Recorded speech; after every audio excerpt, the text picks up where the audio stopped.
There we go. Hi guys, welcome back to the third podcast of the R&M YouTube channel. So we have our guest, Jeremy Hagemeyer here and her daughter. They have a small sweet corn and Indian corn patch. Yeah, kind of like a homestead patch. Yeah. Yep. And then your grandpa farmed, well, your dad farmed, right? Actually, my grandpa did. Oh. My dad was a mechanical engineering manager, so he did a lot of mechanical engineering stuff. Mostly wrappers that wrap those palleted items when it goes to the store. Oh. But my grandpa was the farmer on my mom's side, and he actually lived probably 300 or 400 feet down the road from us. So we kind of grew up right across from them, and they had a big chicken farm. Big. Yep. How big is big? Back then it was, well, he started in the 70s when he built it. It was 3 separate coops. It wasn't as big as what they have now, but it was a total of 16,000 chickens. Whoa! So a lot, for a starter person at least. That's a lot. And then they would rotate the chickens every year and a half or so. So I grew up kind of on the farm. That was across the street. But in the summer, I'd be over there helping them out. I'd be mostly watching because I was young. I was your guys' age when I was around that. And then when I got into high school, that's when my grandpa passed, and my uncle took over for a few years, and then eventually it shut down. But yeah. And then did you get to keep any equipment from that farm? I didn't. So everything went into an auction then. Oh. Because that was basically helping my uncle, and then that helped my aunt, who's still living today. And but I did get to purchase some. So I purchased that planter that I have on for sale right now. And then what else did I get from there? I did inherit a Farm BN. So that's like my parade tractor. It's my uncle redid it. Looks really nice, new paint, everything. And that's a 1943 Farm BN. So very old, very simple, carbureted gas engine. And it does have, I have the ability to put a PTO on. I do have that. That's one thing I did get from that auction. But right now it does not have a PTO on it. So did you run the planter on that? I did not. Because that has been restored, we kind of want to keep it that way. I mean, It's got brand new tires and everything on it. So that's kind of like a family heirloom now. Yeah. Do you have a different vehicle or tractor that you run the planter? I do, yep. So I also have a 1955 Farmall 100. So that came after the letter series, like the A, B. Yeah.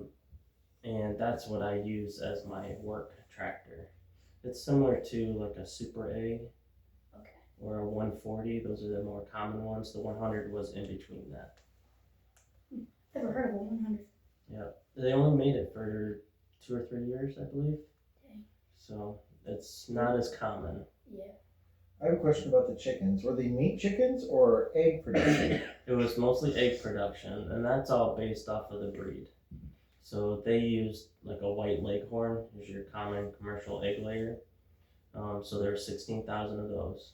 So it was kind of because at the end of a year and a half, that's when production slows down. And they would sell those chickens to Tyson. So Tyson would come and sell to them, or another big meat facility. Isn't that kind of old for a meat chicken though, when they get to be a year and a half? I've always thought that meat chickens that were like 3 months or 4 months or something along those lines. Yep, they can get tough. Yeah. But they would be used for stew meat. Okay. So you might find them in your soup. Like Campbell's or something? Yeah. Okay. It wouldn't be used for like your rotisserie chicken. Right. You'd want to use something younger or an actual meat bird for that. Okay. Yeah. Cool. But we have some chickens at home right now, right? Do you remember the kinds? No, I don't. Yeah, there's a lot of different kinds. We got some different ones just from Tractor Supply. We used to have some Leghorns. We got a Black Copper Moran. I'm trying to think of a red laced Wyandotte. Yes. So we started to learn all the different breeds as well. Mm. And we've got 7 egg layers at home right now, Wow. just to kind of keep that feeling for myself of when I was Yeah. little. Well, eggs are so expensive now too. Yeah, exactly. I mean, it's actually worthwhile to keep chickens. Yep. I mean, it makes financial sense. Yep. Yeah. Yeah, we usually get about 1.5 dozen a week, Yeah. maybe 2 dozen. Well, the eggs are better quality too. Yeah, Yeah. fresh. Fresh. Yeah. Yeah. And you know what goes into them, all the food and everything that you Yep. feed them. And Yeah, because usually when you buy the eggs at the store, they get them on wholesale, so they buy big lots of them, and they're usually a little older. They're not as fresh. yeah, So Yes. that's why the farm ones taste a lot better. they really do too. Yeah. There really is a better taste, and a better Yeah. flavor. Yeah. Maybe bigger yolks, stuff like that. Yep. Richer yolks, I think. Yep. I've noticed the color difference. Like the ones from the store have like a pale yellow almost. Yep. And the ones from the farm are just really bright yellow, and like they have that really alive color. Yeah. That's one way that you can determine the age of the egg is that as well. Oh, okay. Yeah. I didn't know that. Yeah, there's some tests with water that I don't know if you've heard of the water test when it comes to eggs. Mm-mm. To determine how fresh it is, you get a bowl of water. Do you know this? I think Yep. And you drop the egg in the water, and if it floats, what do you think is that good or bad? Good. It's actually bad Oh. because more air has come into the egg, Oh. so because it's been sitting out longer, so it'll float. You want the ones that sink, because that means there's more egg whites in it, and it actually doesn't allow the air into it. Okay. That's fascinating. I could tell you a lot about chickens just because of how I grew up with them. Yeah. Well, originally our plan was to actually have chickens in here, right? This was an old chicken coop and it Okay. had trash everywhere. Yeah. Old chicken coop stuff, hay everywhere, Yeah. fooding, and there was, food, not fooding.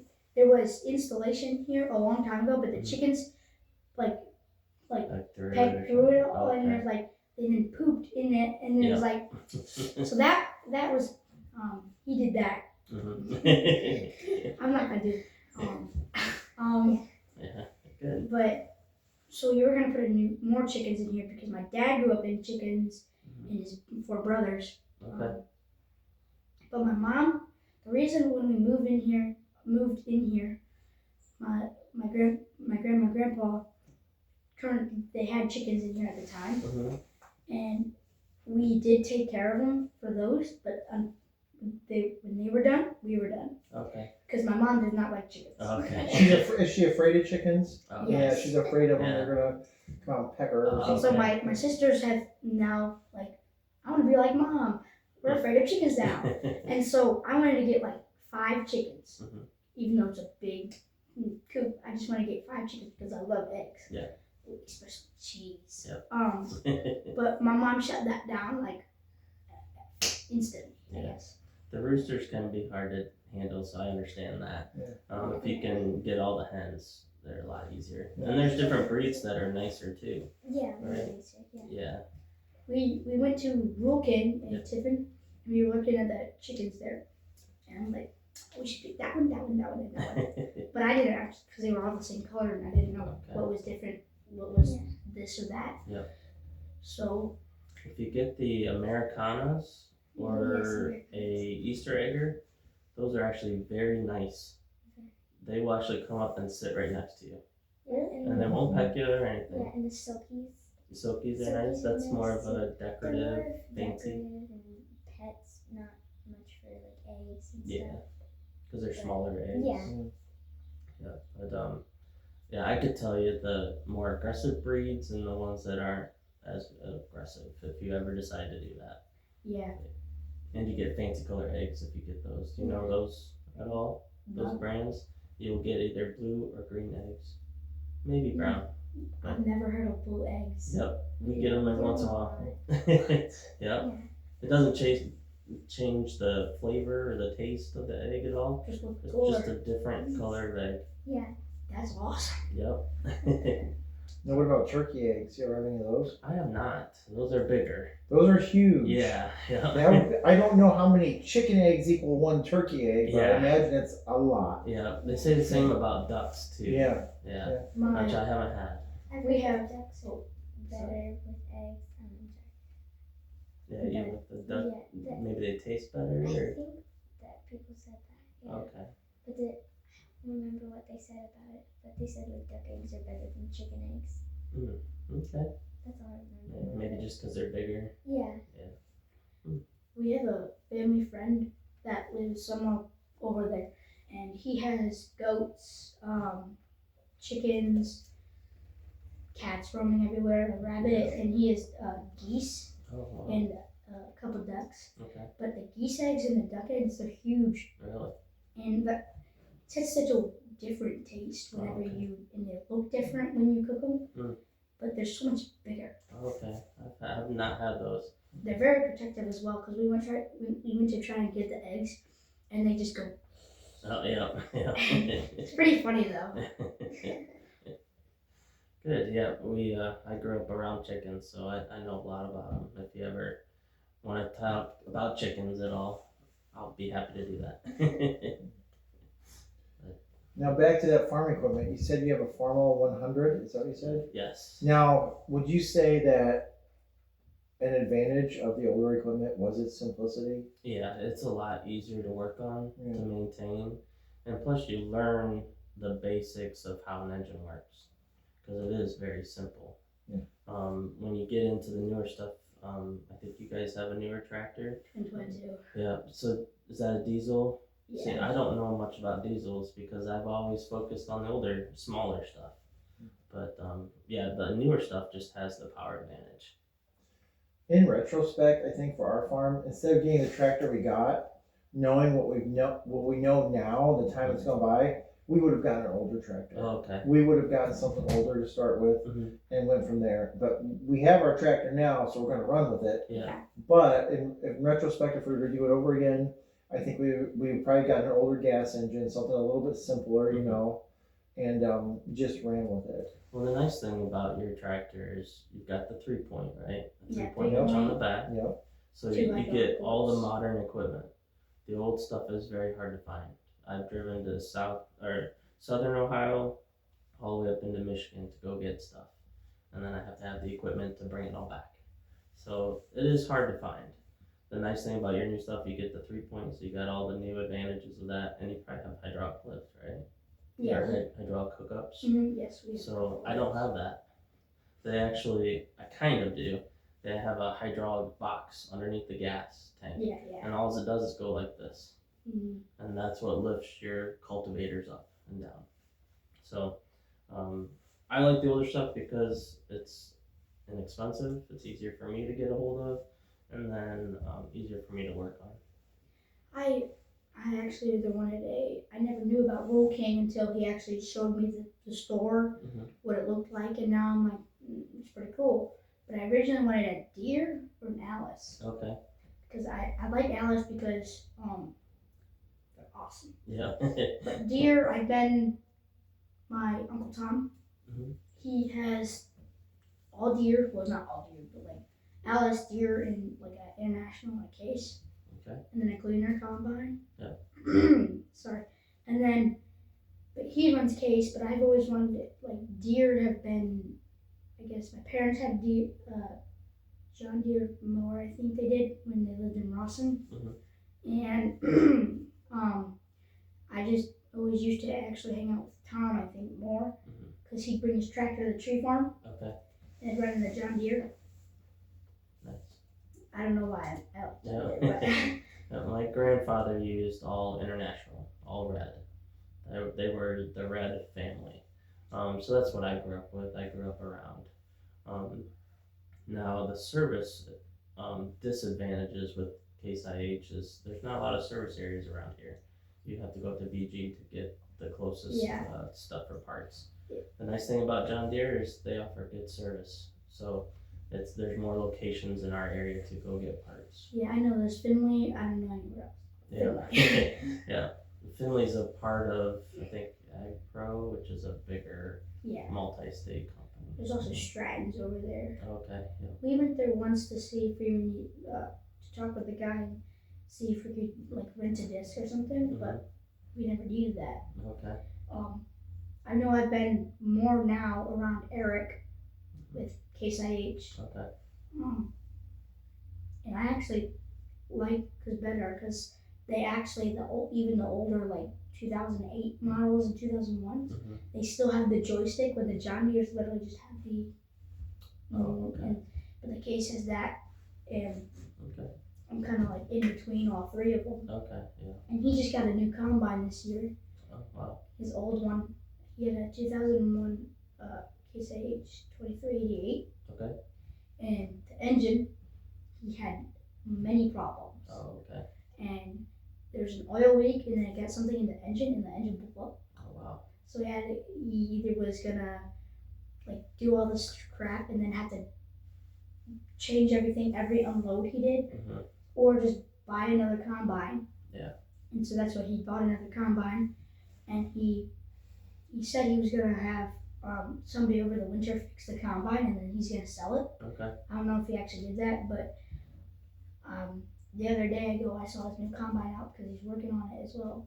Nice. Because he was in the almost to the end of corn harvest when it Oh, broke really? down, Oh, wow. and he never really, I don't think, got a chance to look at the combine over. Okay. So now he's got the new combine, probably looking it over. Okay. Yeah. That sounds fun. I have a question. So you plant sweet corn, you have a sweet corn patch, and you have Indian corn as well, you said? Yes, we do plant a little bit of Indian corn. Have you planted anything yet? Is it in the ground or? No. Typically, I don't know about you guys, but we have a lot of clay by us, Mhm. and it takes forever to dry out. So even with that last rainstorm that we got puddles in the field. So typically, I plant the first week of June. It's a little late for sweet corn. There's people that will have already planted and they put it under plastic or something. But for me to be able to get into the field for it to be dry enough, I usually have to wait. Now, do you use any kind of herbicides or pesticides? I use actually. So I've planted sweet corn maybe 5 years there at that property, and I've had the worst luck actually, and it's because of weed growth. The weeds would come up in between the sweet corn, and I could never control it. So last year was actually our first year trying a performance series, which is a Roundup Ready corn, and that was through Holmes. It's a seed catalog out of Ohio on the east side, and we get Anthem XR2 is the name of the sweet corn, and so I'm able to spray Roundup when it's real small, and that is enough to keep the weeds down. And, now, what did that do to your performance? Obviously, it must have enhanced it quite a bit. Yeah, definitely. We actually had a crop then, because in the past the weeds would choke out the corn to the point where it wouldn't even grow. It would take all the nutrients from around the corn and you couldn't use it. So by getting rid of those weeds, the corn has been able to come up and soak up those nutrients, and we've actually had corn last year for the first time in a couple of years. Oh, that's awesome. Yeah, so it actually worked out well for us, and we only sprayed twice when they were smaller. I try to limit that, use it just because of the dollars that it takes to do that as well. Yeah. But that Farmall 100 is a cultivator tractor, so it actually has mounted cultivators on it, so you just drive down the row and it'll get rid of the weeds for you. And depending on what cultivators you have set up, you can either hill it onto the corn or you can just scrape out those weeds. That's pretty fantastic. We tried spraying Roundup just to get, because there's so much weeds now and grass coming up. Yeah. So we sprayed it on the field, and nothing's happened, like we said, for a week. And It's almost like we watered it with Roundup and the weeds got stronger. Yeah. So did you use the right mixture on the bottle too? I think so. Okay. I'm put pretty a sure little we extra did. Roundup Yeah. too, just to make sure, because Yeah. there's a lot of weeds out there. It's been pasture ground, so there's way more weeds probably than normal farm ground. Okay. So I do speculate that this Roundup was older. It's been stored for a while. okay. And I have to wonder if it's lost some of its potency. Okay. Which, I mean, I know that you can say that, but they say that the amount that you lose is supposedly insignificant when the Roundup's older, but Okay. I don't know. I mean, I'm thinking is that could be a possibility of what we have going on, but I think you're probably struggling with the rain. So I've done that in the past where you spray and then it'll rain a day or two later and the plant still soaks up and wants to grow with that rain, but you'll notice once it dries out, it'll start to die off. Oh, and So then, it's almost like the rain fights that Roundup within it. It could be, got a lot of rain. that's better. Okay. And then, do you know a good time to? Because we got a field cultivator now from Okay. Uncle Tom. Okay. And do you once it dries down, we cultivate, right? Or do we do it sooner? Depends on what you're growing, I guess. Just field corn. We're Just growing field corn. Okay. So wait for it to come up a little bit so you can actually see where it's at. Mm-hmm. And then when you start seeing weed pressure come up, go through it. Okay. As long as it's dry out. Okay. Because your time to cultivate is when the corn is little.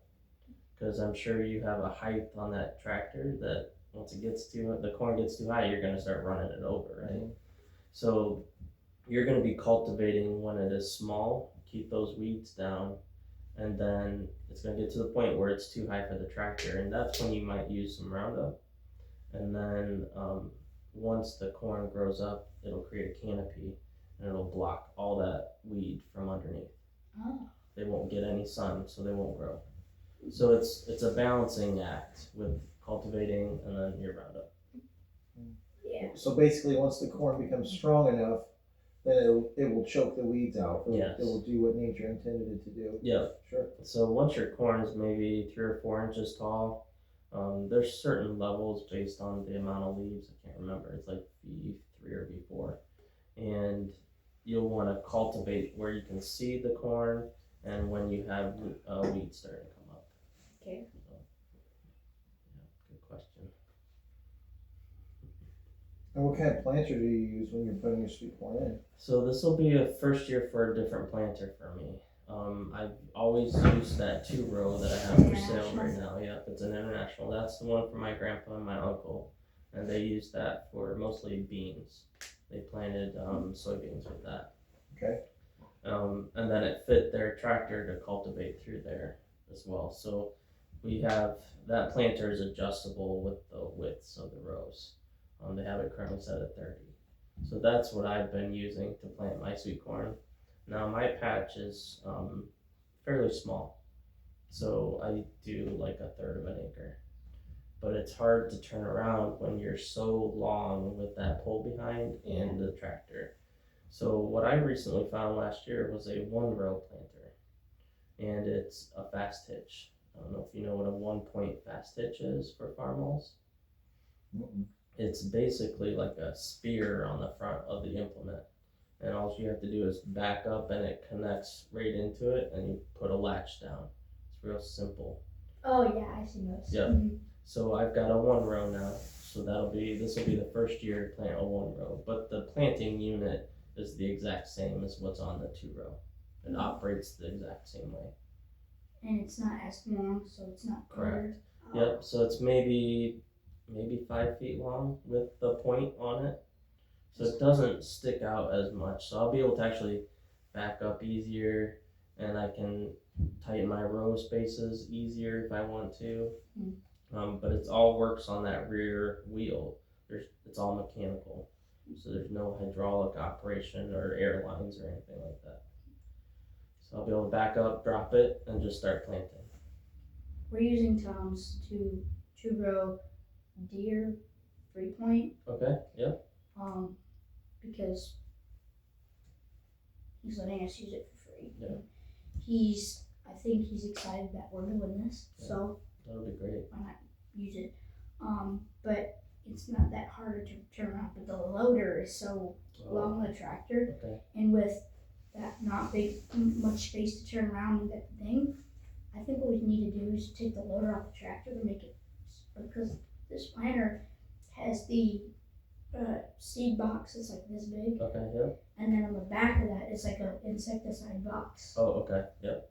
And then you have your closing goes behind that underneath. Yep. So it's still pretty long. Okay. So it'll be harder to turn around. Shouldn't be too bad. I think you'll be all set though. That'll be a good unit to use. Yeah. And especially if you can take the loader off. I know that can be a hassle depending on the tractor. Yeah. Sometimes just taking the bucket off works too. Yeah. I think because the loader, you just have to take the pins out and then Okay. the hydraulics just go. Blah, blah, blah, blah, Okay, blah. so you've got a quick attach loader then, so that's perfect.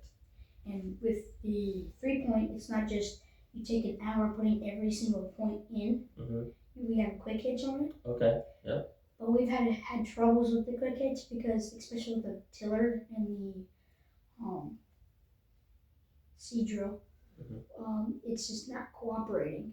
Okay. So, I think I think part of that is just lack of experience. I think the more that we use it and become familiar with it, I think we'll work those bugs out with time. because when we put the field cultivator on, Tom dropped it off as a Cat 2 hitch. Okay. For like big, he had a 140 tractor that he dropped it off with. Okay. So that's a Cat 2, so it's way bigger 3-point. And Yeah. so we had to do some modifications to it. Mhm. It should have been as simple as turning the nuts over, Mhm.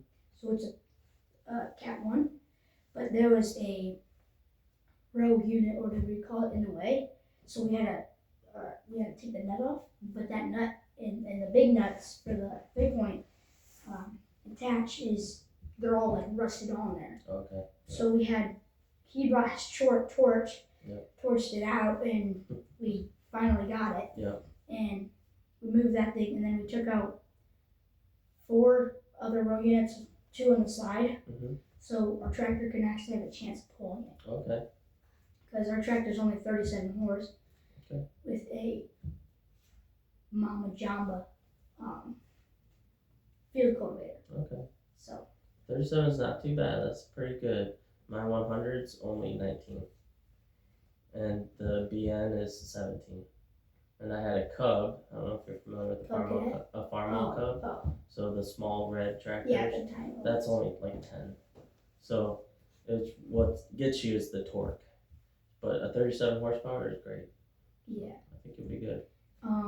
We also sprayed. We didn't spray with our tractor. We used the Tree Farm's Kubota B1 750. Okay. It's like I feel like it's either John Deere copied the Kubota or Kubota copied John Deere. Mhm. Because the John Deere has a 750 tractor, Okay. and they're like almost identical. Oh, okay. So, but we had the sprayer on that, and that's 17 horsepower. But we don't really need it on there. But they run the sprayer because it's such a tiny bear. Yeah. They have a bigger tractor there as well. Okay. But that's about the smallest thing I've ran. Yeah. Horsepower. Yeah. Tractor. Nice. Well, here's a question about horsepower and just what your opinion might be. How big of an area do you think that we could farm with a 37 horse tractor? In the old days, I know they farmed more with less. Yep. So I mean, I wonder what the real capabilities of something like that actually are. Yeah, it's a trade-off with time.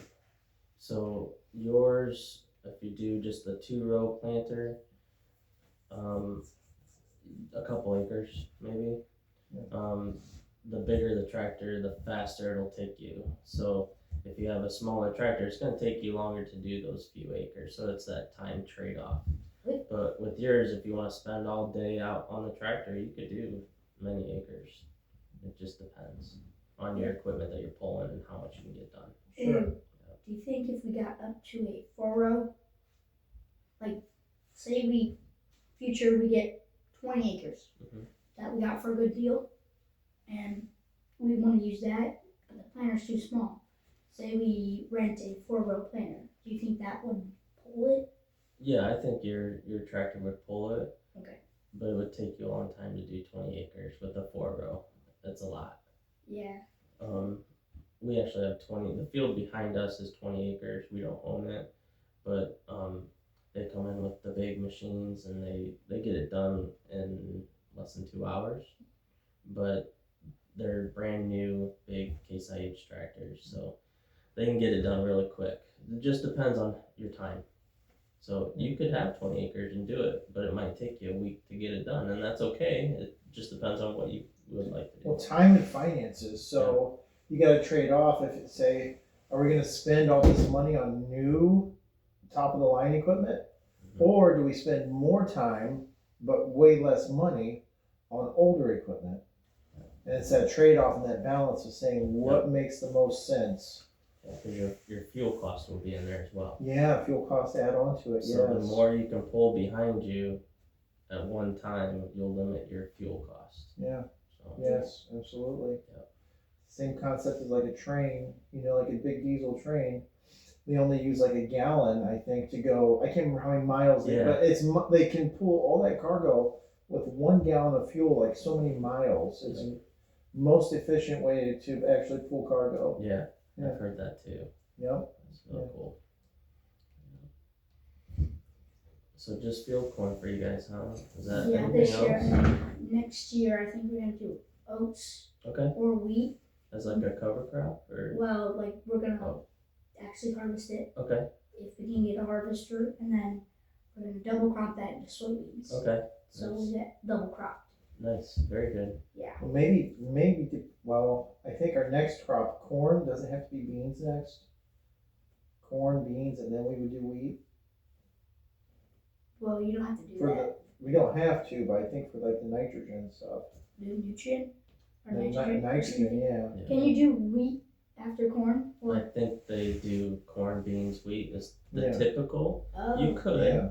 but that is the typical process. Yeah. Okay. And then if you added in hay after that, that helps you get rid of some of your weeds. Oh. And then you put that into corn the next year or two after that.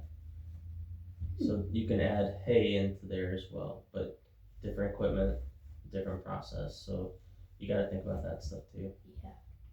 The only mower we have for the tractor is a brush hog. I don't think that's not a hay body. Okay, yeah, no. So you can't really, it won't do as good as a job as a it hay won't, body. Yeah. So, You'll damage the hay with a brush hog like that. yeah, and Eric, he has hay equipment, but it's like big hay Okay, equipment. yeah. And his tractors would have trouble also getting in here. Mhm. Because we have a big gate over there, but say it's summertime and we need him to, we rent out his tractor. Okay. His corn's probably gonna be like this tall. Yeah. So he can't really get over there. Okay. Because it like goes right into the field. Yeah. So, Yeah, I live next to a dairy operation and a bunch of beef operations, so there's hay fields all around us, and they'll rotate that too. yeah. We used to have cattle, like four little cattle that got big, Mhm. and then we just take them to the shop to get them butchered, and then we just had the meat. Yep. And we It's stock great. up a lot in our fridge. Yep. And then Eric, he bought the cows, Mhm. but then put them in our pasture, Okay. so we got half and half of Okay. the meat. Mhm. But this year he did not do any, and he doesn't plan to do any. Okay. And so that's why we asked if we could do it on the field, and we could. So now it's a field. And my parents thought about getting donkeys now, Oh, okay. and we're getting baby donkeys next year because Wow. it takes a long time for them to actually have babies. Okay. But that open area over there is going to turn into Donkey donkey pasture. pasture, and then we Okay. still get the field. Nice. So Very good. That'll be fun. good. Yeah. And the reason why I kind of wanted to do oats or wheat or whatever is because we can give that hay, because we can, one of his balers are smaller, but I don't think it works. So if we could fix that up, Mhm. we might be able to pull it with it's a square baler. We might be Okay. able to pull it with our tractor Nice. and bale, and then give the hay to our parents for the Okay. donkeys. Okay. Yeah. Very good. That'll be And- nice. As a way to kind of say thank you for letting us farm and do all the fun stuff they're letting us do out here. Oh, Yeah. okay. That's nice. And can you do that like with if you have like a picker or something? It leaves like a trail like a mower does, or something, so you can bale it. For hay. Well, like a corn picker, Oh. and you have the corn stalks like a pile. Okay. I haven't seen them on the ground. You would have to trailer like a small grain bin or a trailer behind the picker to put it into the wagon or something. I know for like the corn, but like the stalks. Okay. You know the stalks. Yeah. And then you could some people do for their cattle or animals. Yep. They'll have like a setting on their combine. Okay. It's like when you do wheat, you have the trail. Yes. But it's like that, but for corn Oh, okay. stalks. Yeah. I don't know if that's popular. I'm not sure. People do that. The dairy operation by us does silage, so they'll grow corn. It won't have ears on it, but they'll specifically grow it for the stalks. Yeah. And they'll grind it up, but they have a special combine that does that. Yeah. And it actually sprays it into a trailer then. Yeah. I've seen Silage. silage. So is that, I mean, is it like baby corn on it when they grind it up, or? Nope, that's actually a hybrid corn that does not produce an ear. Really? It's specifically made to shoot straight up as high as it'll grow, so it'll be really tall, and just have the stalks and some leaves.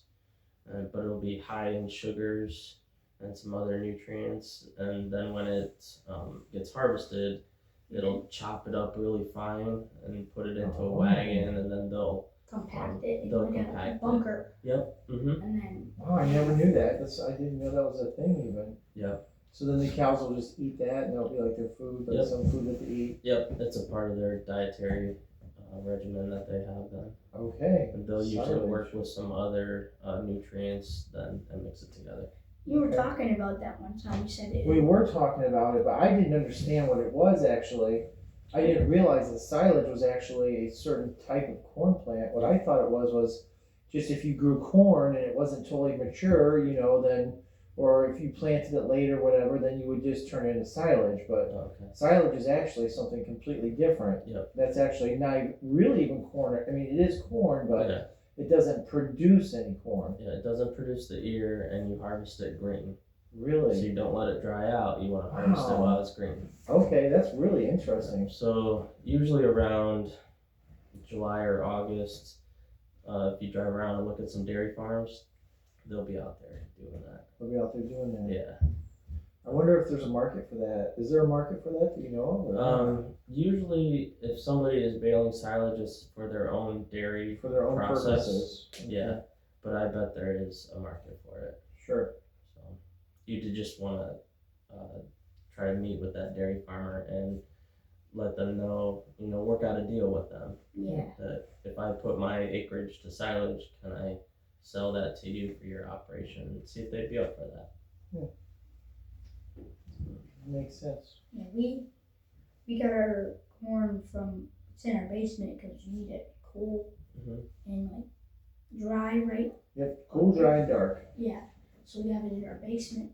To store. Yeah, it's stored from Seed Genetics. So Okay. what, 108-day corn?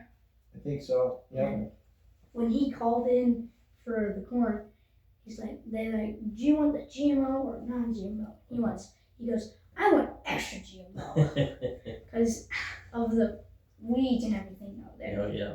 So we don't know if it's GMO or extra GMO. Well, if you can, okay. Yeah, I didn't know that. Do they actually make an extra GMO, or is it? Okay, I don't didn't think that- so. Yeah, I don't think so either. If they did, they're like, it's Frankenstein corn, Yeah, so yeah. we don't know what's going to happen. Yeah. I actually, I don't know if you know the Andersons at all Yes, up in Toledo area. Mm-hmm. So I worked at the store up there in college. And then I worked at the company for about 6 months, actually, right before she was born. And I used to help transport different grains throughout Canada and Michigan to ethanol plants. I was in the logistics, so I would call and handle all that, getting it from one place to the other. But so I don't ever think we did like silage or anything like that. It was mostly corn. So that's another thing that I've done in the past also. We actually got like 3 bags, like the big bags of grass seed Mhm. from the Andersons. Yep. We put it on our yard because it did not do so good last year. Yeah. And I think we have a little extra left over, and we have some spots at the tree farm now Mhm. that we want to put there, especially in like the processing areas. Okay. Have you ever been to the tree farm? No, I haven't yet. I Processing think Charlotte has. Have you been to this? for a field trip. Yeah. But we just drill the trees so then you have a hole for your stand. Mhm. Then you shake it to make sure everything bad stuff other needles get out of there, Mhm. and then we bale it. But there's so much activity there that the Yeah. grass is like. Yeah. So we're planning on taking the extra bags, the extra seed over there and doing that, and then we have fertilizer. I forget where that's from. My dad said he got it all on one trip at one place. Oh, okay. So it's either from the Anderson or one other place. Yeah, by the maybe a Anderson. supplier. Yeah. Okay. So we did that all the way around the yard. Nice. So Very good. have the grass this year. Yeah. Here's something interesting that you were talking about, hauling the grain up for ethanol. Mhm. And I'm half wondering if we're going to see a surge in ethanol now production with gas prices being so high, if it's going to become financially viable for ethanol to grow, It is. It's a very popular thing right now for farmers to get into. Yeah. And I heard that they're coming out with a 15% blend too. Right now, your regular is 10%. And yep. I think it's going to 15, so they're going to offer some more ethanol and gas for those flex fuel vehicles. The only drawback, I think, to ethanol, from what I can see, is that you can't store the fuel very long because it has a tendency to go bad. Yep. I discovered that this last winter when I went to start my generator. Yeah. And it was like not happening. Yeah. It tends to gum up the carburetor. Yeah, it does. Yeah. Yeah. Well, what was interesting to me is that my fuel actually turned green. Oh, It was really? literally green. Wow. And I'm like, I have never seen this before. How is this even possible that this happened? Yeah. But I'm assuming that it's from the ethanol in there, that the ethanol sugars must have probably promoted some sort of mildew growth or something. Okay. Yeah. Yeah. I heard if you put stable in every tank, that's supposed to help. That with it helps it out. Yeah.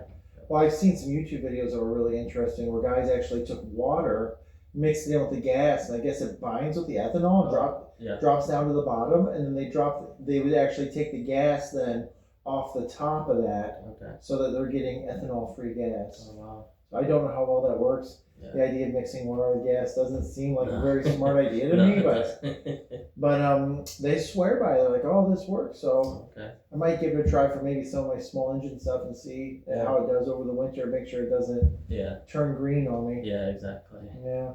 Yeah, I've actually just started using non-ethanol gas. I've given that a try in some of our small power equipment. We just got the kids in a little small ATV, and it requires that. So that's got me using it in like my snow blower and stuff like that. And when I want to store things, I'm probably gonna switch over to that just for the storage, so it doesn't gum up stuff. I think so. Well, I know you're supposed to empty or clear out your carburetor on these small engines. Yep. But I mean, truthfully, I've had small engines that have sat for years. Yeah. Multiple years. Mhm. And then I went out and fired them up and they worked and they started up. Wow. So my only thing is they must have had the right gas in them. Yeah. I heard John Deere just came out with the 540 8R. Okay. They took the 9R. Do you know what the big That's four-wheel drive? Yeah. They put that kind of engine. Okay. And they sized it down with the horsepower and put it into an 8R, Oh, nice. which is the smaller kind. Okay. And they made an ethanol version. Okay. And people are hyping about that Really? because I think it's cheaper than diesel. That's So great. they're like, well, this is going to be nice because I have a ethanol powered, cheaper tractor, but it's still costly. Okay. Yeah. Very nice. And it's high horsepower. Yeah. Yeah, so that's 6 months that I worked at the Andersons. For that, I got to tour some ethanol plants and go up into some grain bins and stuff like that. So it was a really neat experience, but then I moved on with my career at that point. So that was fun. And where do you work now? I actually work for the hospital. Okay. I'm a financial analyst, so my college degree is in finance. Oh, okay. And it just happened that I worked at some hospitals up in Toledo, and then we wanted to move out into the country more. After the family farm got sold, then we said, well, let's move a little closer to Columbus because my wife has some siblings down there. So we wanted to be out in the country. I would like to farm someday, but I don't have that farm yet. But someday I will. We just do a little homestead now. Yeah, you can come over anytime you want, and Yeah. I'll teach you how to drive a tractor. Nice. Well, I think you have something there too that's really big for farming for getting started. There is a massive startup cost. If you want to be a farmer, Yeah. the cost of land is exponentially prohibitive to start a farm. Yeah. And really starting a small farm, like you have with a finance degree, when you look at those numbers, Yeah. in order for to get to that break even point, I mean, you actually have to start with some acreage, especially if you're going to be row crop farming. Yes. So that's the real challenge in farming today is for people to get started is that property, that value property, yeah. And that's why I've always thought about keeping my equipment costs low, trying to keep all my costs low so that maybe someday I could get some ground. Yes. And it might only be 8 or 10 acres to start off. But what you want to do is prove yourself. So have some small acreage, grow what you can, and talk to those farmers. And eventually they're going to need help or they're going to want to rent out their land. And I've heard of some kids doing that where they'll have 10 acres, they farm it like they would any other acreage at all. And some farmers might say, hey, I'm ready to rent this. Would you be interested in farming my ground? Because if you can rent that land, it's a lot easier than owning it. Yes. Because you don't have to deal with tiling, right? Um, Or do you still have to?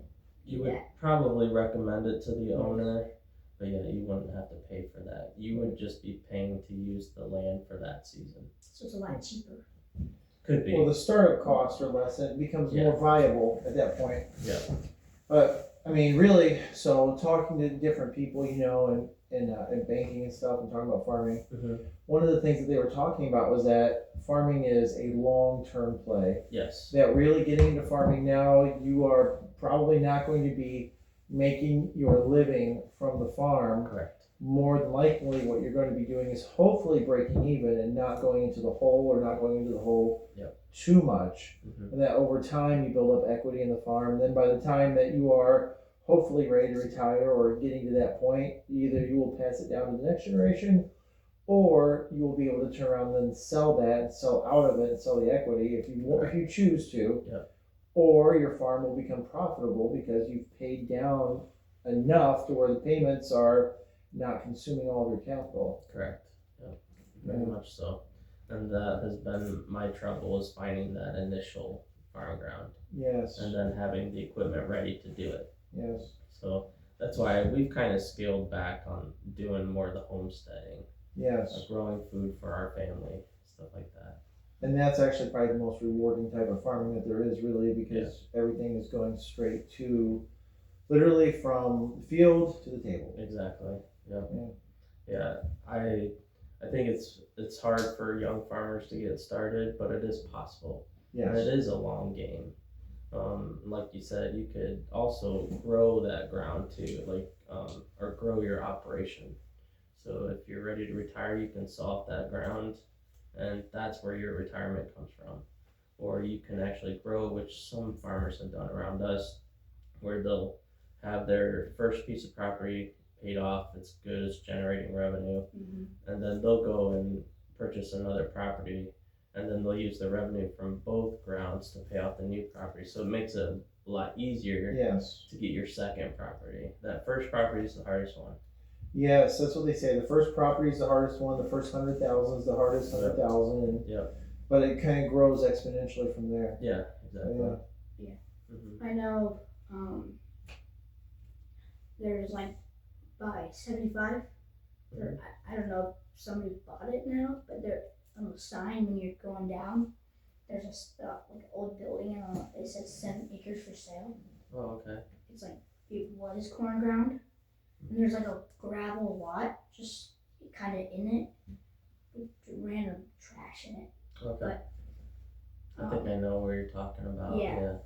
That. I think that might be zoned as commercial. Oh. So for like a gas station or something. And when it's zoned commercial, they tend to want more money for it. Oh. So you almost need to find farm ground that either is exchanging hands with, families ready to sell it. Yeah. To be able to get the best money for it.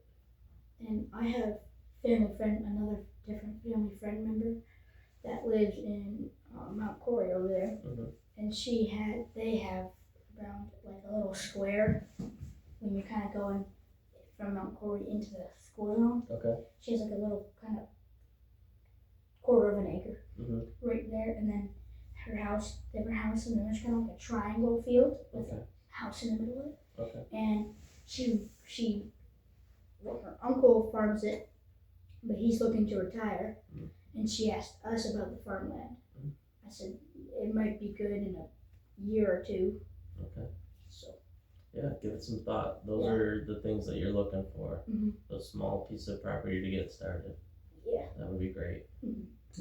The proving ground right now. yeah. That's what we're in, is to Yep. prove the viability of the project, to show, okay, we can do this, we can produce a crop, we can produce a product, we can take it to market.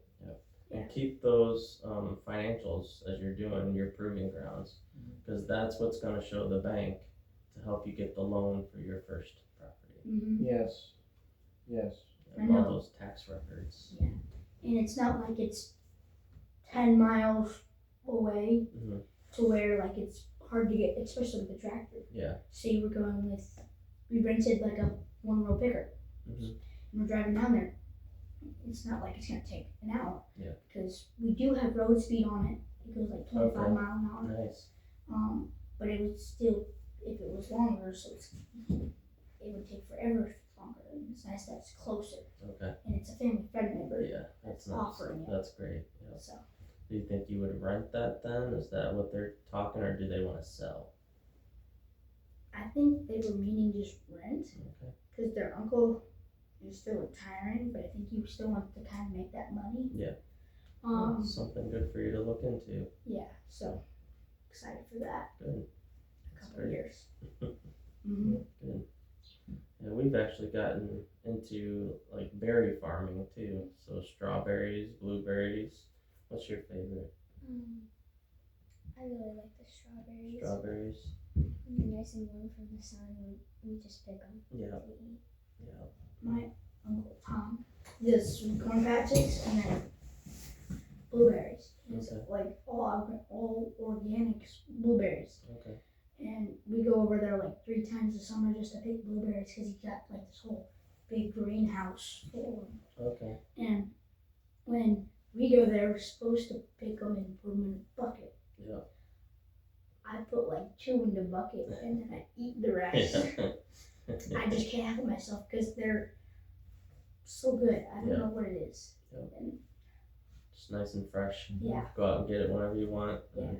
fresh foods are always better than Yeah. artificial and all the other stuff. It's Yeah. stuff that's been in the store for a while. This is just right out there. You don't have to pay anything for it. No.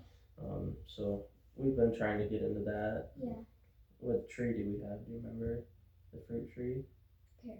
We've just got pears Just in got to pears. plant those. Peach. Pears. Yeah, we got peach tree. My Uncle Tom has a peach tree too. Yeah. The last year wasn't so successful. We had trouble last year too. Yeah, I don't know.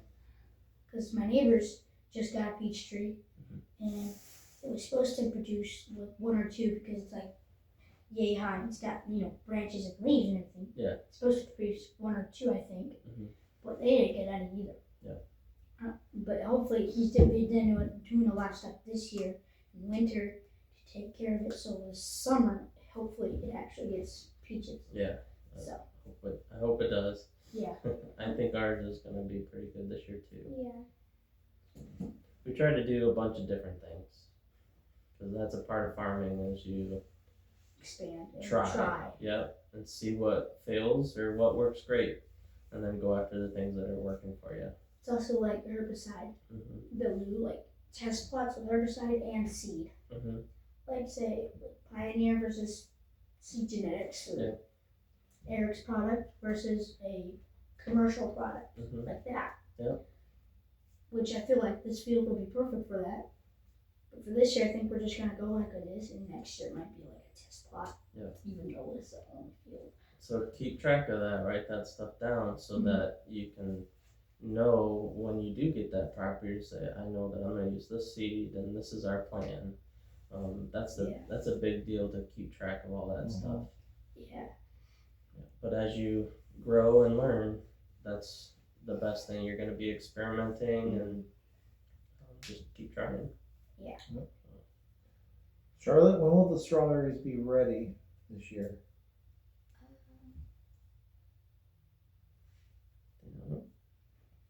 Do they have flowers on them right now? Yes, they do have blossoms. Some every.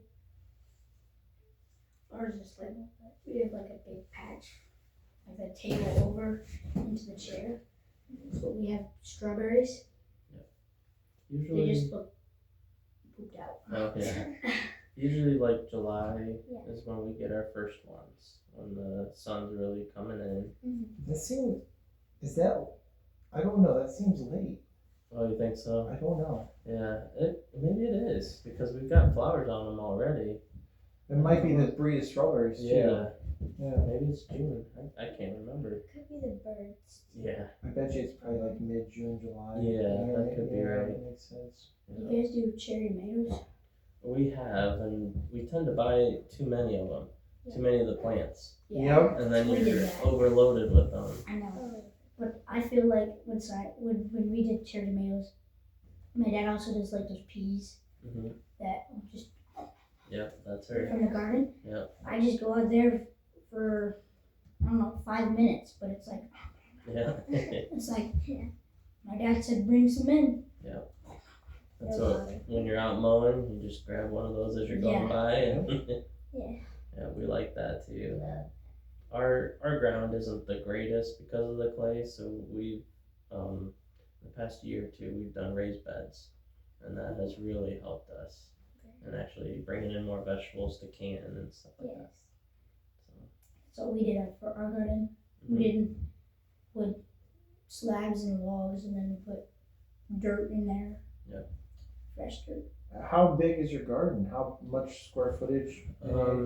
It's probably, I would guess, maybe 20 by 50. It's pretty good size. Yeah, and it's raised beds all on the outside, and then we've got some in the middle too.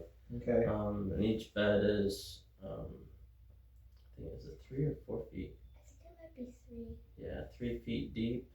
And then we set up an irrigation system for it too to help out with that. But our problem was we'd put a tomato plant in the ground and it would struggle for quite a while until it got its roots into the clay. Yeah. So we found if we do the raised beds, things just take off so much better and we have a lot more success. So Okay. did you do that with your corn or not? No, the corn is the only thing that goes into the field. Okay. I would like to try pumpkins. Good. We had some pumpkins last year. Yeah. Even some that came up from our old ones that we bought. Yeah. When we put our pumpkins in from the previous Halloween, we'll put it into the field, and you'll notice you'll get pumpkins coming up from those seeds. Yeah. Do you ever have like volunteer sweet corn to where you don't have to plant? No, because it's a hybrid. Oh. It's the winter will kill it out. But no. Not usually. We had sweet corn, like 3 stalks of sweet corn by the shed over there, just come up out of nowhere. Oh, And really? they've been doing it for like 2 years. Do you have birdseed around? Well, over there, yeah. Yeah, sometimes the birds will carry it and drop it off, so you'll have corn growing in random places. Yep. Squirrels too. Yeah. Squirrels will literally bury it. Yep. So. Yeah, we have a row of buckeye trees next to us, Oh, yeah. and still they'll come over and grab those buckeyes, and you'll see them just randomly in the yard. They'll try to bury them down, but it's kind of funny to watch them. Very funny. So yeah, we don't do your traditional row crop farming other than the sweet corn. We try to do a little bit of everything and bring in that food into our family. You were talking about canning. Mhm. I mean, how many quarts of tomatoes? How many, the different things that you're bringing in? We do a lot. I wouldn't even be able to tell you, but we do salsa and spaghetti sauce, Ew. pizza sauce. Yeah, Yeah, we do a bunch of stuff. We had, I don't even know how many plants, but we found the Jet Star tomato to be a great tomato. It doesn't split as it gets bigger, and you get those rains that cause the tomatoes to split. And they're really good size with less seed in them. So they're great for sauces like that. Jet Star. Jet Star. I'm gonna tell that to my mom. We tried to do salsa last year. She always does dill pickles. Okay. She just takes the pickled cucumbers and she makes a whole bunch of them every month or week or something. Yeah. And she'll sell and give some to other people and stuff like that. But tomatoes, she tried like a one little thing of salsa, with tomatoes in it. Okay. Because it was like too chunky, and it was also like not as good flavoring because it was like older tomatoes. Okay. And cracked tomatoes and dirty tomatoes. Because we don't have, because they always have cracks when you go to pick them. Did she use a flavor packet, or did she grow her own like peppers and stuff to put in it? We do our own Curious. peppers. Okay. Those are for me. I love peppers. So at the store they have packages of flavor stuff, so you can get like a pizza sauce package, and all you bring are the tomatoes, and then you can mix that in, and that helps you. It makes things a little easier. Makes the bread taste a little more familiar too. Yeah. Yeah. Jet Star tomatoes and flavorings. Yeah. We do that. We do green beans. We've done corn. Bunch of canning stuff. Yeah. We've even canned fruit, like applesauce, stuff like that. Really? Yeah. There's an apple orchard up near Toledo that we'd love to go to, and so we'll pull apples from there, but come home and make stuff with that. And we made applesauce, but with peaches instead. So peach sauce? Yeah. Yeah. The peach salsa too, I think we made one time. We didn't make much of it. But, yeah. So we like to do a lot of the homesteading activities. But yeah, the sweet corn is really the only thing that I plant with the one row planter. And I might look at doing pumpkins with that. I just gotta see if I have the right seed plates for it. Yeah. I know with the all planters, I feel like every planter you have to change the seed plates and do adjust it to it. So. Yeah, you'll kind of learn that too. As you plant, you want to adjust the seed depth, and I know some people may put like a graphite product through just to help things stay lubricated and stuff like that. So there's a bunch of different things. I learned a lot by watching YouTube actually. There's a lot of farmers that I would watch and just catch up on little things that they have done and say, oh, that looks good, I might try that. That has helped me learn. I watch a lot of farmers on YouTube. And Tom, he is an Eric. They're like both 1,000-acre farms, I think, like roughly. Okay. And when I hang out with them, just the other day ago, we were looking at the sprayer that we're gonna bring back that we have here. We were looking at it, and he was showing us for the planter that we're borrowing from him, what the like seed plates and like gears to like drop the seed and everything, and how it worked and stuff. I'm like, dang, I thought it was a little bit more simple than that. Yeah. It's like this, that. Yeah. It's all mechanical to help get that in there, get the seed in the ground. So. I know the newer planters have those row cleaners or air filters, or I don't know, to do that in the liquid fertilizer applicators on them. Yeah, there's a lot of different ways to help people get their solutions. Just depends on your field and your soil. Yeah. How do you do your seed rate, I guess? So that would all be based on the plate that I would choose. Depending on the spaces in between the seed space. It doesn't really change. Like if I go faster, it doesn't change because it's all based off of the gears and the wheel on the back. Yeah, because it's the chains that move it. So there's different gears that I think that you can put on that to help with your seed rate, but it's all based on how fast that spins inside your planter. Okay. So it's kind of a set thing. It's not as changeable as the new equipment now. Yeah. So yeah, I like the older equipment just because for me it's a little simpler.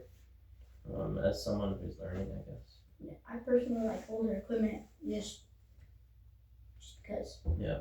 I like it. Yeah. Good. Well, good. Yeah. So anything in the future, or are you just gonna stick with field corn? Maybe do beans, did I hear? Yeah, beans and then wheat. Okay. We're just gonna grow oats as the year, or I guess years go on.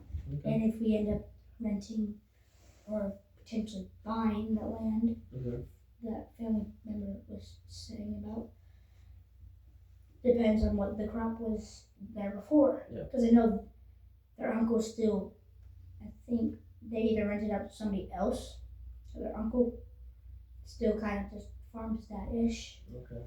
And just until we can retire. Okay. So. Nice. Very good. Charlotte, are you going to be into any kind of farming when you grow up? I don't think so. Would you do any like the homesteading stuff that we do, Probably, like yeah. canning maybe, Yes. but maybe not a big farmer. Yeah. You guys haven't really, like, I didn't really catch the farming bug until after college. Sure. You know, I grew up with it with my grandpa, but it was always one of those things where I was too young to help. And then as things progressed, they stopped doing chickens and stopped doing vegetables, all that stuff. So it just kind of, I was a little too late to the game. But then after I got married, I started thinking about what can I do to farm, and that's when I really got into it. So I don't know if you guys, maybe you'll catch the farm bug later in life, but you like the homesteading stuff. Yes.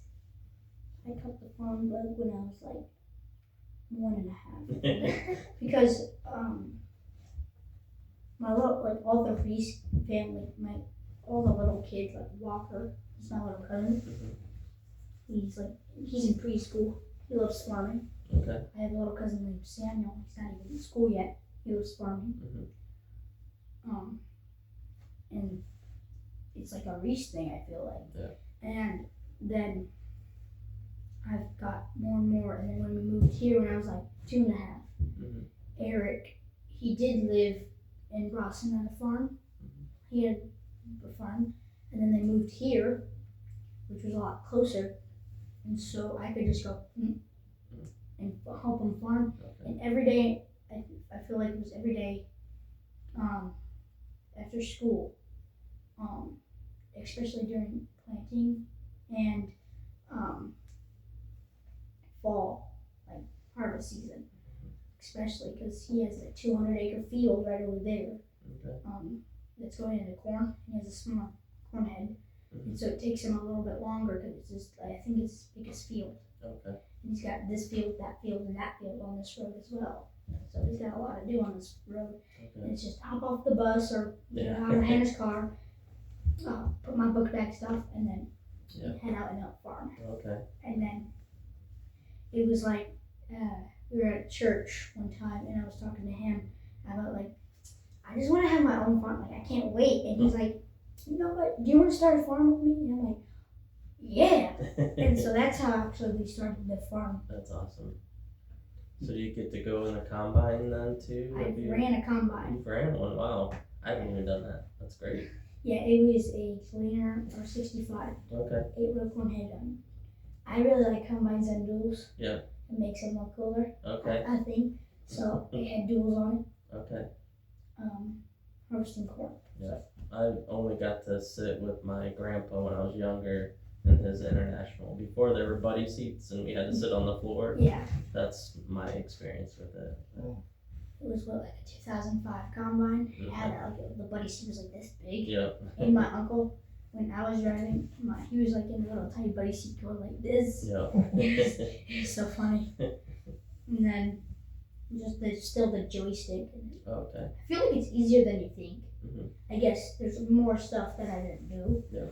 but like it's just kind of turn on the header, which is a button on the joystick, and lower it and raise it, Okay. and it's just on almost all of them. So instead of levers, you've got a joystick that you Yeah, use. and for like turning the throttle up and down, you guys have like a little lever. He's got more stuff over here Okay. and switches, and then he's got camera and yield monitor. Okay. So Nice. fancy stuff. Very good. Yeah.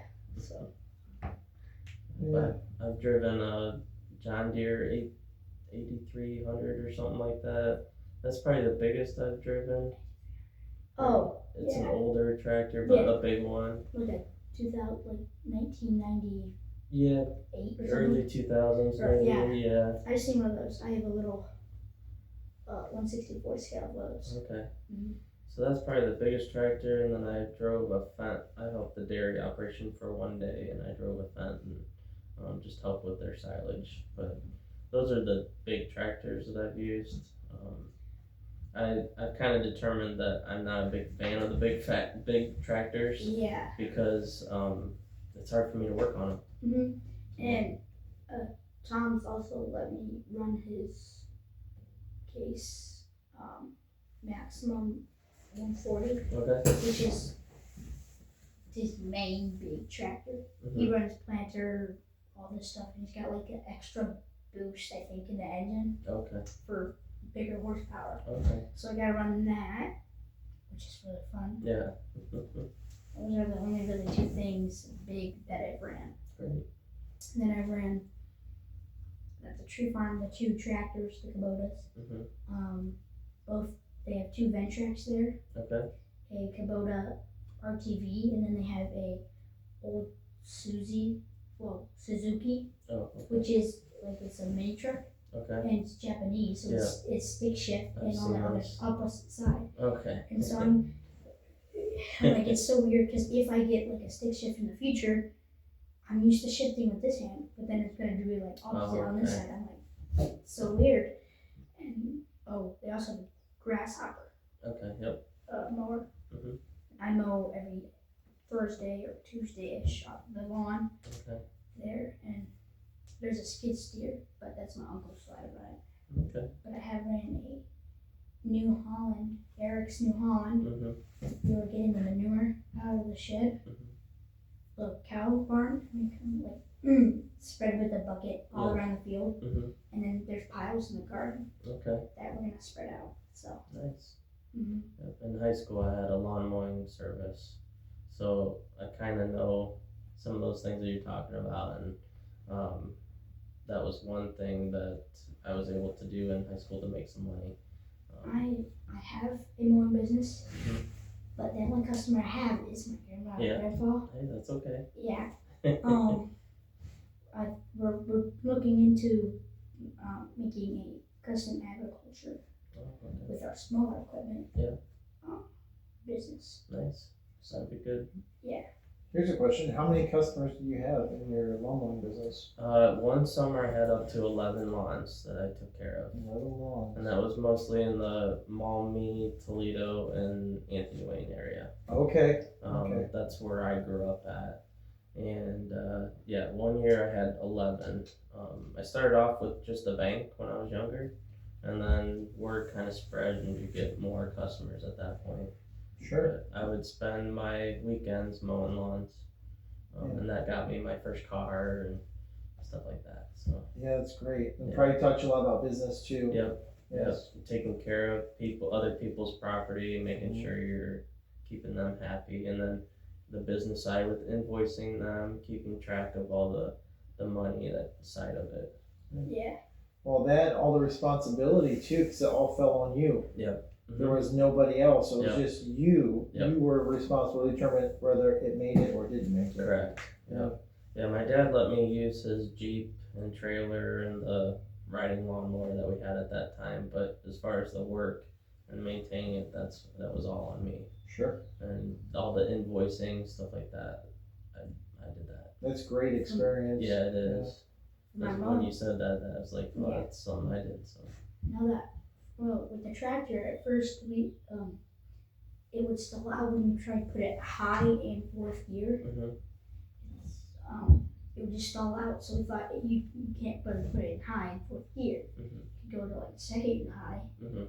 But then we kept it in medium and fourth, which we did not go that fast. Yeah. But then my dad did this like magic touch or something, and he put it in high, and we magically put it in fourth gear, and it works now. So now we get faster thing. Oh wow. So I think if I do a mowing business, it's either use the farm truck or that if Okay. it's close by, Okay. Yeah. and rent a trailer or something, the tree farm trailer. Yeah. And we have a zero turn. Mhm.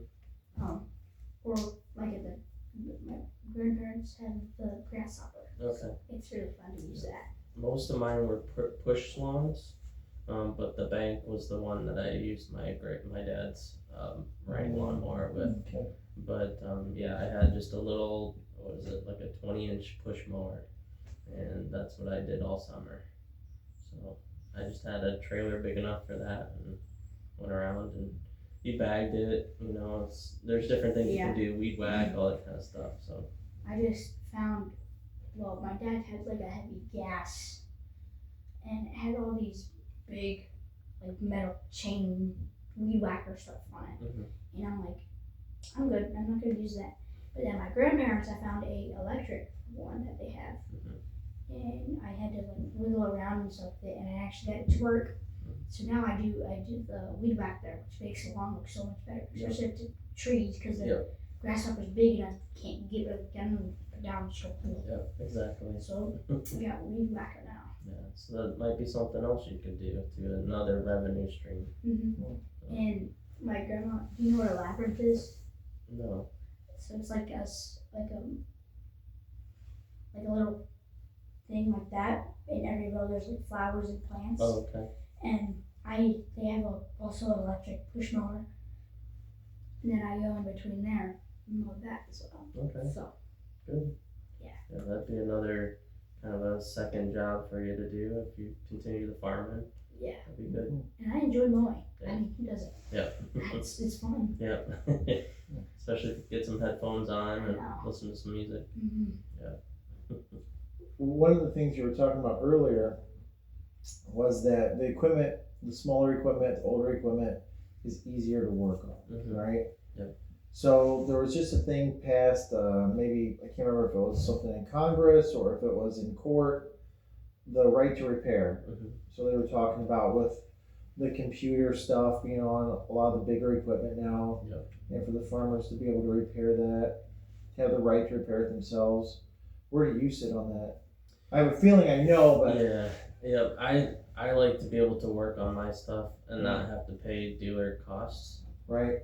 for service like that. Yes. I think some of that you have to use that company's oil and all their parts too that might come along with that. Mhm. But for me to be able to manage costs, I like to be able to work on my own Yeah. and fix things.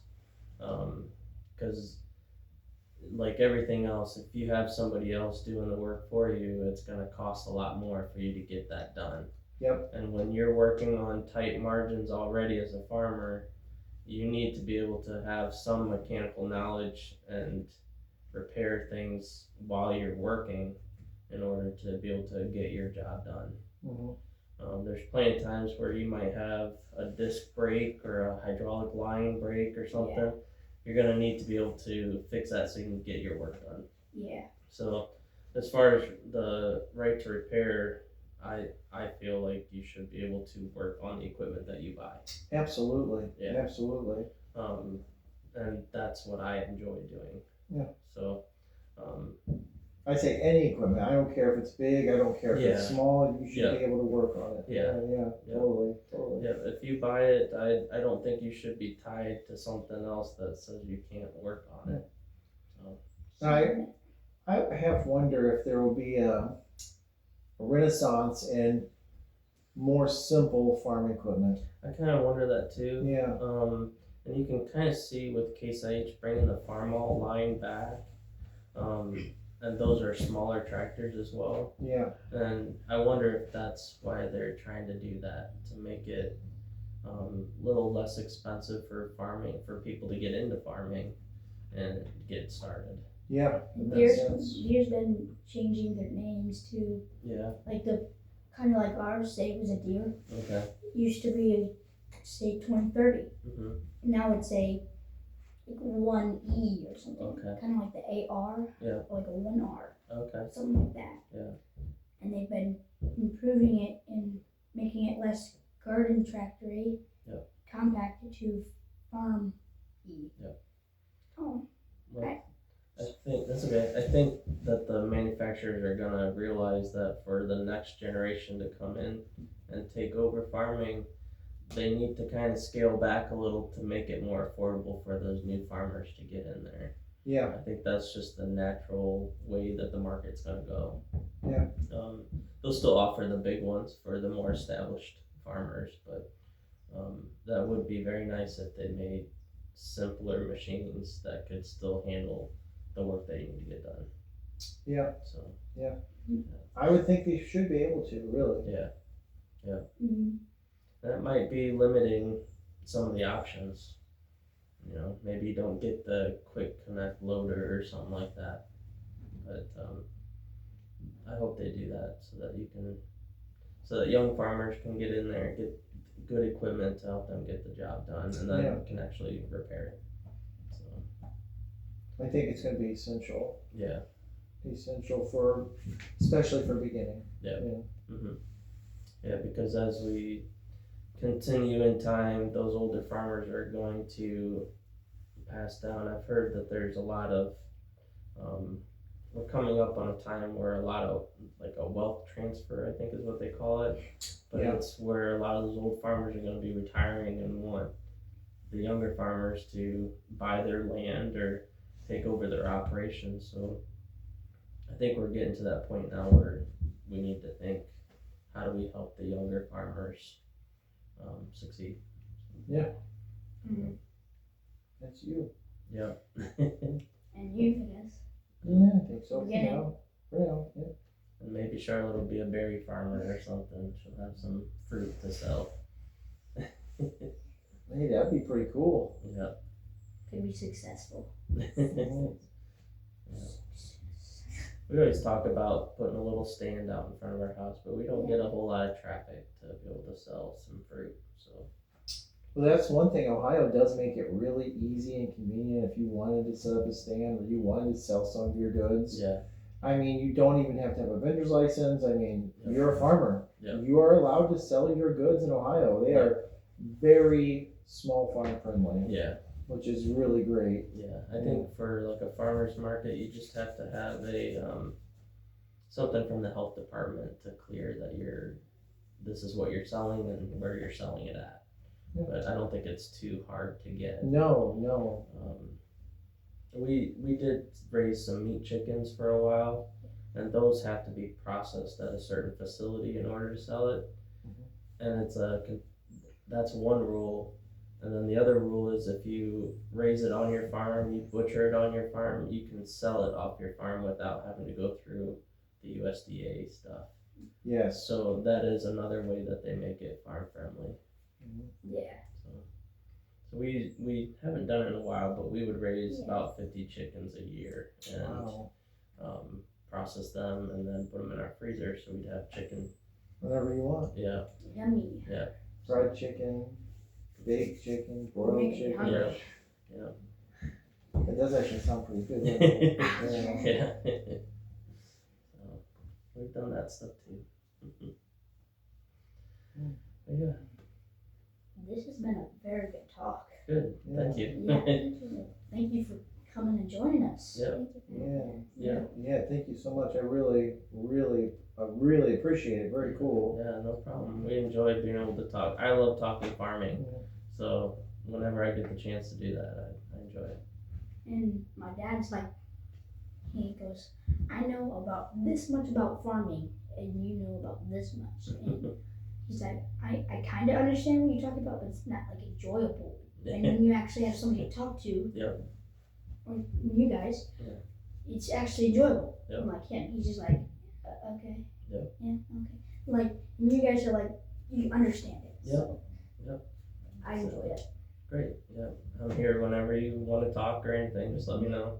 Try to help you with my experience. I don't have a big farm experience, but I know a little bit of things that I've been trying to learn myself. So. Little farm is where we're at right now. Yeah, So it makes most very sense. true. Yeah. Good.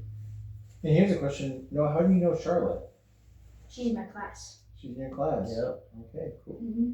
Yep. She wanted to come and watch me. Be on YouTube. What did you say about Charlotte earlier? What? I think you said she was the smartest girl or smartest person in your class, not That's girl, true. person. Yeah. Yeah, she does very good with her studies. She's a very smart girl. She's been learning piano, now the clarinet. Yeah. You just like school. Yes. I love Complete opposite on that. Well, you're learning something different. You're learning farming. Yeah. We need that too as a country. You know, we No. need people that learn different things. So, it's great. Yeah. All right, well, I think that's pretty good. Do you have any other questions? I don't. All I'm not right, filled in. I'm all filled in. Awesome. All right, If you have anything else, let me know. absolutely. it. Thank you so much. Yeah.